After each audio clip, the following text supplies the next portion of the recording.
இது என்னோட அப்பா. 87 இயர்ஸ் ஆகுது அப்பாவுக்கு.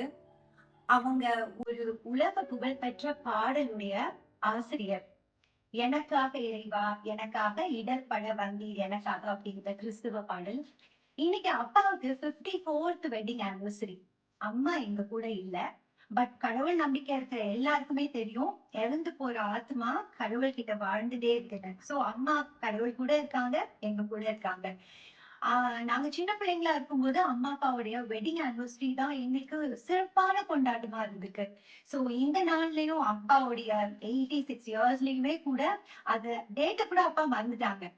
ஆனா அத இன்னைக்கு செலிப்ரேட் பண்ணணும் அப்படின்னு சொல்லிட்டு பிள்ளைங்கள் எல்லாம் சேர்ந்து வந்து, அப்போ அந்த காலத்துல அப்பா கிட்ட எவ்வளவு ஸ்ட்ரென்த் அண்ட் ஸ்டாமினா இருக்கும். எங்களுக்கு சாப்பாடு குடுத்திருக்காங்க, கிஃப்ட் குடுத்திருக்காங்க. ஆனா இன்னைக்கு போய் அப்பாவால கிஃப்ட் வாங்க முடியாது. சோ குட்டி குட்டி கிஃப்ட்ஸ் அப்பா கிட்ட குடுத்து நாங்க வாங்கிக்கிட்டோம். அதே மாதிரி அப்பாவோட கையால எங்களோட ஸ்நாக்ஸ், யம்மி ஸ்நாக்ஸ் வாங்கிக்கிட்டோம். இந்த நாள ரொம்ப ரொம்ப சிறப்பான நாளா நாங்க மாத்திருக்கோம். சோ நம்ம சின்ன பிள்ளைங்களா இருக்கும்போது நடக்க முடியாம விழுந்த போது, தடுமாறின போது தூக்குனவங்க, அன்னைக்கு வந்து அவங்க அன்போட செஞ்சாங்க. இன்னைக்கு அதே இத அன்போடையும், நன்றியோடையும் செய்யணும்னு ஒவ்வொருத்தரும் நெனச்சோம் அப்படின்னு சொன்னா, பேரண்ட்ஸோட பிளெஸிங்ஸ் நமக்கு எப்பவுமே இருக்கும். சோ, இந்த வீடியோக்கு உங்களோட வாழ்த்துக்கள சொல்றேன். கமெண்ட்ஸ்ல வந்து மீட் பண்ற எல்லாருக்கும் என்னுடைய advance thanks. God bless you.